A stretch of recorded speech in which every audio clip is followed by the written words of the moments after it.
Olá, então cá estamos novamente com as palavras cruzadas e hoje iremos continuar a falar sobre a missão da Igreja. Aliás, esse é o tema para todo o trimestre. Especialmente esta semana detivemo-nos a pensar, a refletir sobre a oração, a intercessão e a relação que isso tem com a missão da Igreja. O poder da oração quando realmente os filhos de Deus intercedem uns pelos outros. E este verso especial, o verso áureo da nossa lição, diz: confessai as vossas culpas uns aos outros e orai uns pelos outros, para que sareis. A oração feita por um justo pode muito em seus efeitos. Este é, na realidade, um dos versículos principais acerca da oração. Diz que a oração feita por um justo pode muito em seus efeitos. A questão aqui é saber realmente quem é esse justo. Poderíamos encontrar uma resposta simples e rápida. Justo é aquele que está revestido da justiça de Cristo. Ou seja, é aquele que lavou os seus pecados no sangue do Cordeiro e se apropriou da justiça de Cristo. A lição desta semana, ela começa por referir que os membros da Igreja do Novo Testamento sentiam necessidade de orar. É verdade, sentiam necessidade de orar.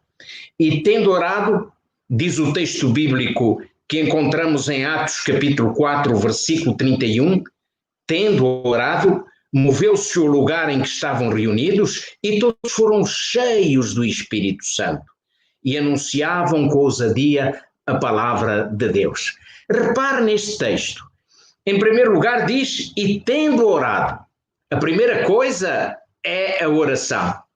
E depois, como consequência da oração, então diz que ficaram cheios do Espírito Santo. E a seguir vem o resultado de se estar cheio do Espírito Santo. Diz que anunciavam com ousadia a palavra de Deus. Por isso, há aqui um fator de ligação muito importante. A oração traz o poder do Espírito Santo.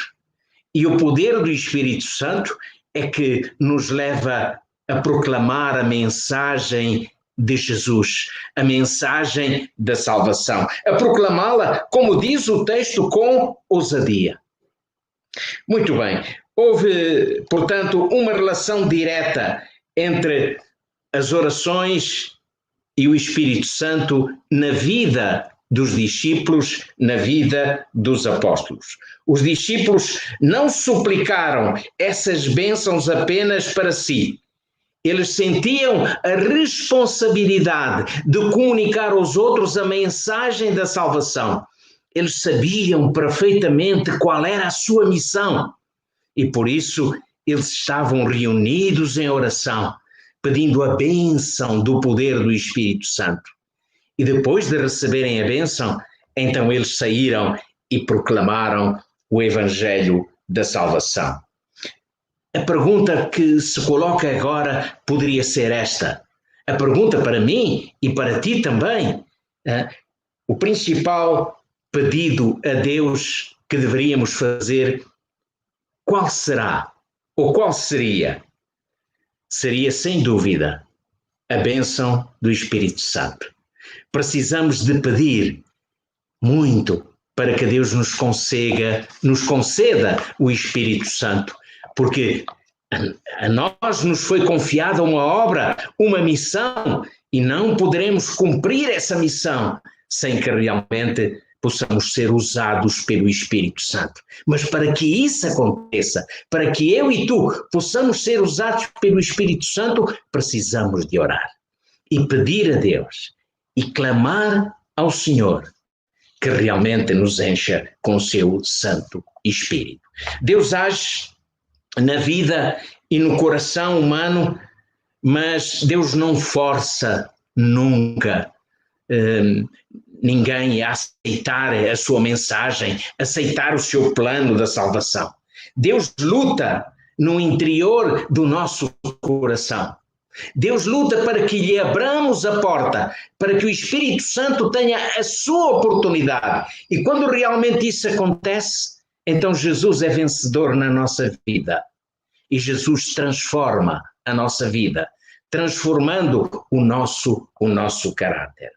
Reparem que em Apocalipse, capítulo 12, versículos 7 a 9, o Senhor nos fala de uma luta ou de um conflito entre Cristo e Satanás. E diz o texto que houve batalha no céu. E diz que o dragão, a antiga serpente, chamada Diabo e Satanás, combatia contra Miguel e os seus anjos. E diz que a vitória foi de Miguel e os seus anjos. Reparem que em Efésios, no capítulo 6, o apóstolo Paulo, quando fala desse conflito cósmico, ele diz: não temos que lutar contra a carne nem contra o sangue, mas contra as potestades, contra as hostes do mal, as hostes espirituais da maldade. É esta a luta que o Filho de Deus tem que enfrentar. E a grande arma para essa luta é a oração. Se eu não for um homem de oração, e se tu não fores um homem ou uma mulher de oração, não sairás vencedor nesta luta. Apenas seremos vencedores pelo poder de Cristo. Apenas seremos vencedores pelo poder do Espírito Santo. Pensemos cuidadosamente nesta citação de Ellen White. Ela diz assim: faz parte do plano de Deus conceder-nos, em resposta à oração da fé, aquilo que ele não concederia se o não pedíssemos assim. É interessante. Este texto diz muito, realmente. No grande conflito entre o bem e o mal, o que vai fazer a diferença é a oração. É isso que irá fazer a diferença. É isso que irá determinar se venceremos ou se não venceremos neste conflito. Mas também é isso que vai determinar se teremos êxito ou não teremos êxito na missão que o Senhor nos confiou. Quando Ele nos disse: ide por todo o mundo, anunciai o Evangelho. E o que é o Evangelho? São as boas novas da salvação. É interessante que, a certa altura, o autor desta lição, ele começa a falar acerca de Jesus como intercessor. E Jesus, para além de ser o nosso intercessor, de intercessão. Ou seja, um exemplo de como eu posso e devo ser também um intercessor. Reparem que em Lucas, no capítulo 3, versículos 21, e depois no capítulo 5 e versículo 16, é-nos dito ali que muito cedo pela manhã Jesus se levantava e procurava os lugares ermos, os lugares desertos, onde ele pudesse estar em paz, sossegado, em oração com o Pai. Muito cedo na vida de Cristo, desde criança, ele aprendeu o valor e a importância de oração para a sua vida. E realmente, durante todo o seu ministério, ele foi um homem de oração. Jesus foi um exemplo de oração para cada um de nós. E se Jesus tinha então tanta necessidade de oração, de estar em ligação com o Pai, quanto mais nós, fracos, mortais, pecadores que somos, quanto mais nós não teremos essa necessidade de oração. Os milagres de Cristo revelavam exatamente a sua dependência de Deus e revelavam exatamente de onde ele ia buscar o poder. O poder vinha do Pai. E ele muitas vezes referia isso, quando ele dizia: nada daquilo que eu faço é de mim mesmo, senão do Pai que está em mim. Estar em Cristo é estar em oração, é estar em ligação com Deus, seja através do estudo da sua palavra, mas também e principalmente através de uma vida de oração. Sabem que um dia Jesus disse a Pedro: olha, Pedro, tu vais ser muito cirandado por Satanás. Satanás vai andar à tua procura para te tentar, para te provar, porque Satanás sabe que tu serás um instrumento valoroso nas minhas mãos, para anunciares ao mundo o Evangelho. Mas Jesus depois dizia a Pedro uma coisa.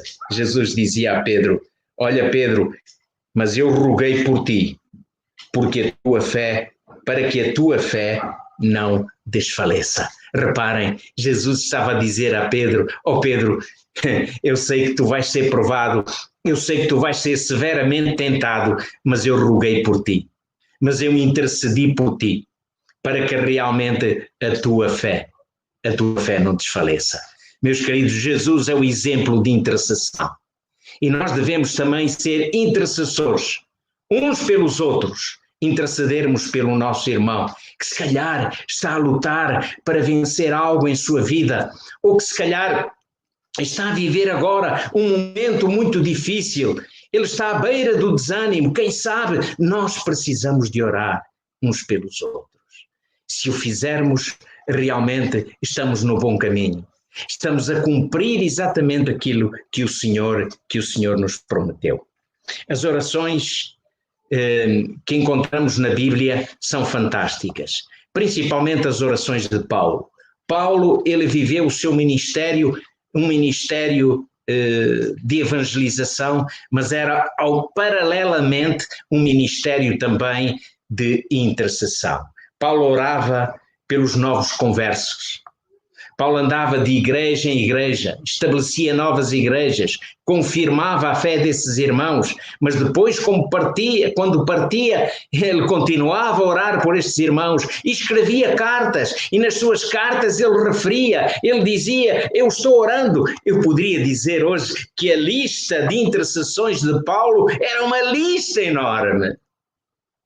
E eu pergunto-te então, e a tua lista de intercessão? Será que ali estão alguns nomes pelos quais tu estás a orar? Alguns queridos, teus irmãos, teus amigos, se calhar até família. Deus seja louvado, porque se assim é, tu és um intercessor humano que Deus quer usar para levar a paz, para levar a força, a coragem e para levar, sobretudo, o Evangelho da salvação àqueles que tanto necessitam. Sabem que Paulo tem uma oração intercessória. Essa oração é muito interessante, ela encontra-se em Efésios, no capítulo 1, dos versículos 15 até o versículo 21. E no final dessa oração intercessória, Paulo dizia: olhem, eu não cesso de orar por vós, dando graças a Deus, lembrando-me de vós nas minhas orações. Que conforto isto trazia, sem dúvida, para as igrejas naquele tempo. Já pensou no conforto que produz no coração do próximo quando alguém diz a este: eu estou a orar por ti. Eu tenho orado por ti cada dia. Eu nunca me esqueço de orar por ti. Oh, quantas vezes já me disseram isso. E como isso me trouxe coragem nos momentos mais difíceis, em que eu mais necessitava. Isso me deu força, me deu confiança. Me trouxe alegria e paz, porque eu sabia que alguém estava a orar por mim. Meu querido amigo, e tu? Por quem estás a orar? Quem está na tua lista de orações? Não precisas ter naturalmente uma lista escrita fisicamente. Podes ter no teu pensamento, podes refletir cada dia, se calhar de manhã quando acordas, e perguntar: por quem vou orar hoje? Por quem vou interceder hoje? Olha, é fácil encontrarmos alguém por quem interceder. Bastará nós olharmos ao nosso redor, bastará nós olharmos para o mundo que nos rodeia e rapidamente iremos compreender que há sempre alguém que precisa das nossas orações. Mas eu quero dizer-te que Deus está contigo, que Deus está conosco. E agora vamos fazer uma pequena pausa para ouvirmos exatamente um tema musical, um louvor a Deus, que tem como título Deus comigo está. Vamos ouvir.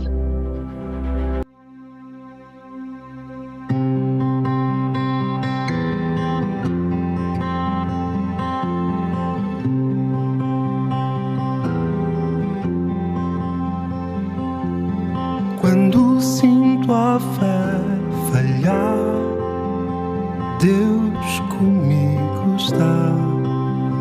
Quando o mal me vem tentar, Ele comigo está.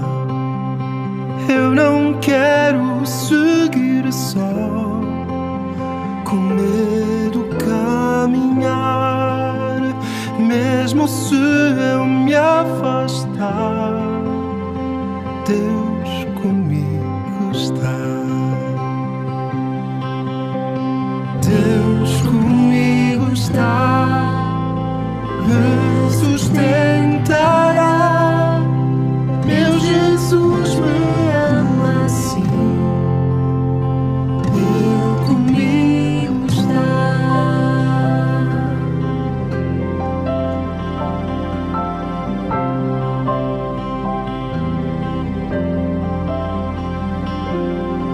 Os seus filhos têm azer e os sustentará, preciosos a seu ver.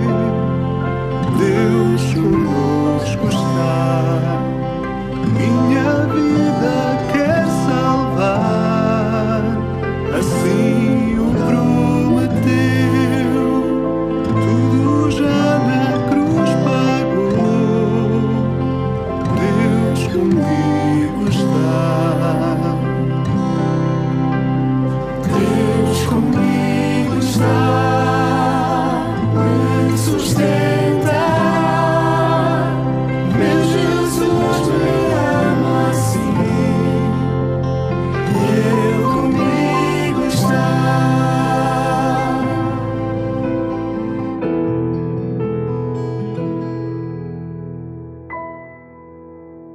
Foi por mim que se entregou, Não te deixarei, dura luta enfrentou, te sustentarei. mas a morte ele venceu. E hoje vivo estou, Vida eterna me dará. quando eu regressar.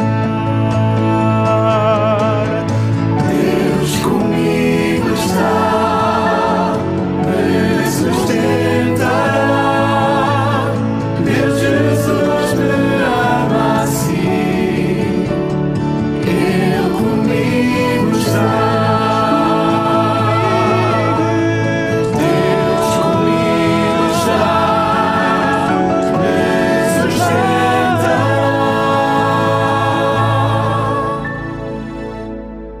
Porque me ama tanto assim, Ele comigo está.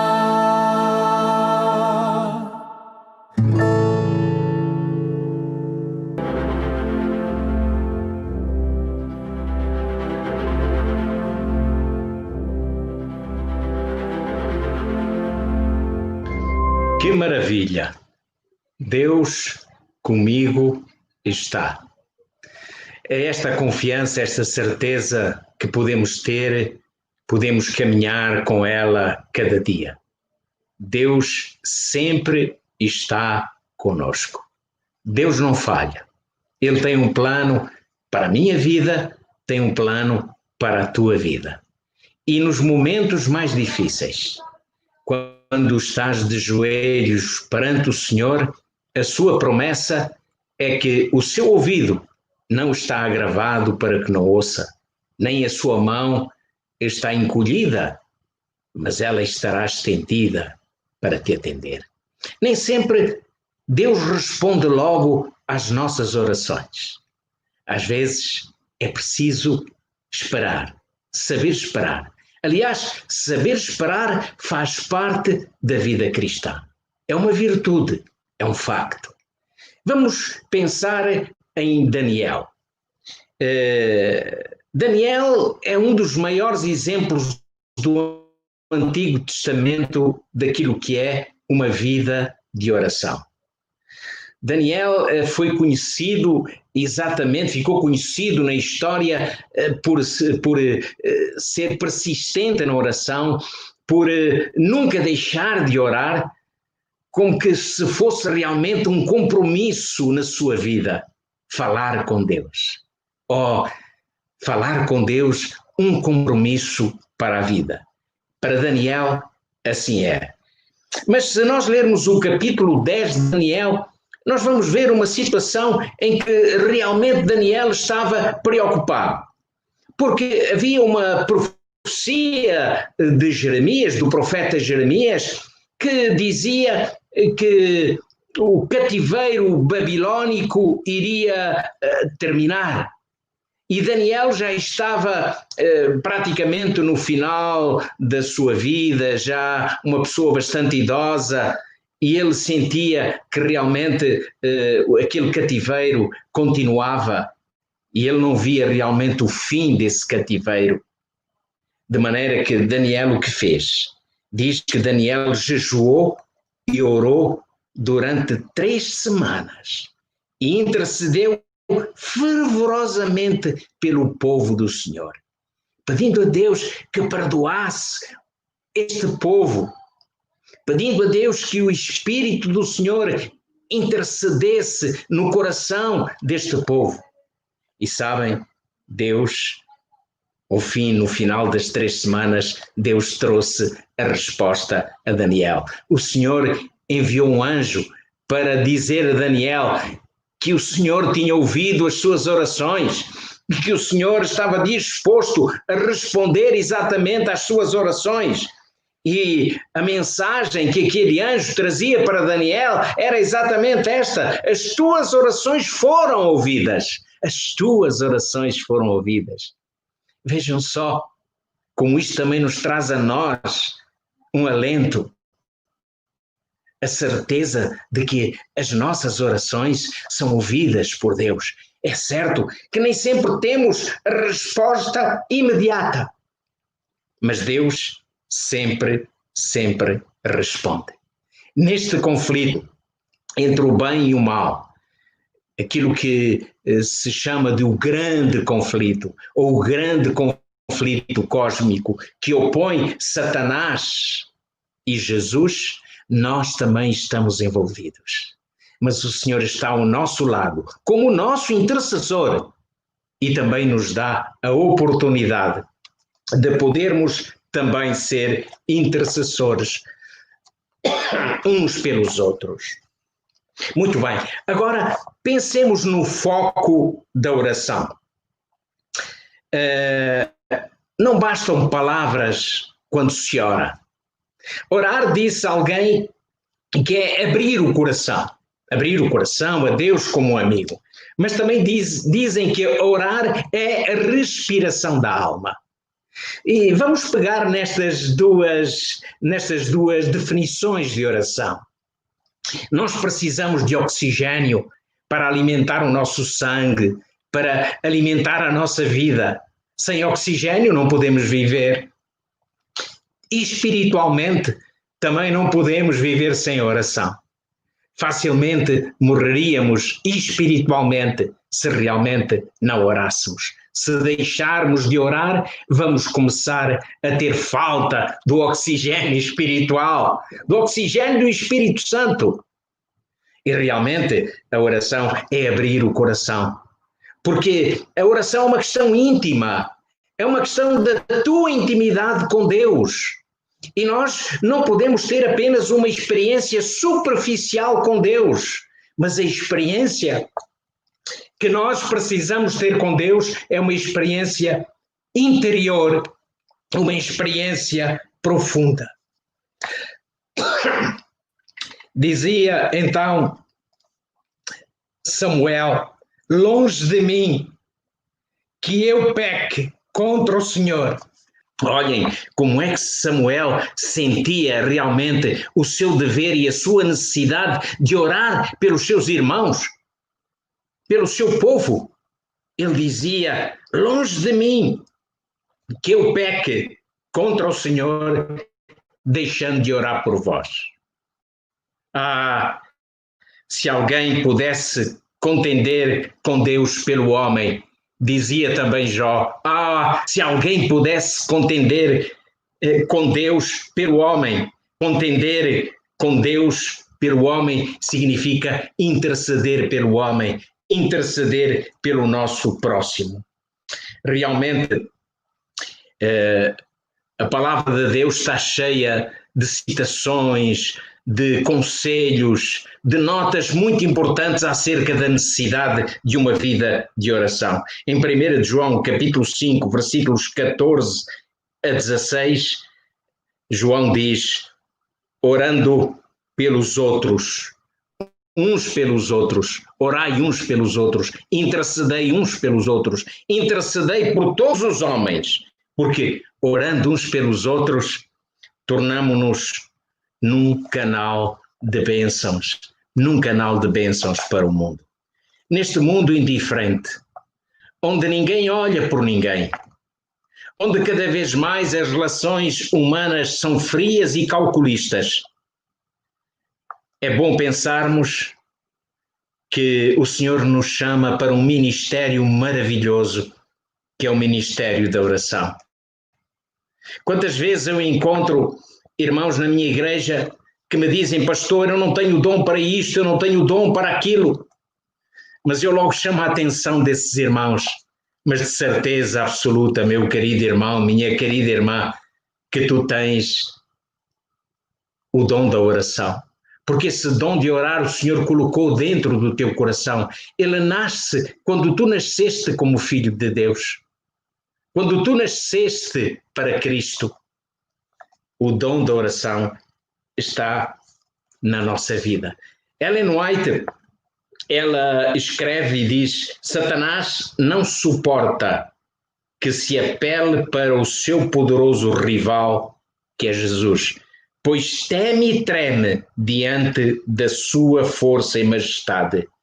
E agora reparem, ao som de fervorosa oração, todo o exército de Satanás treme.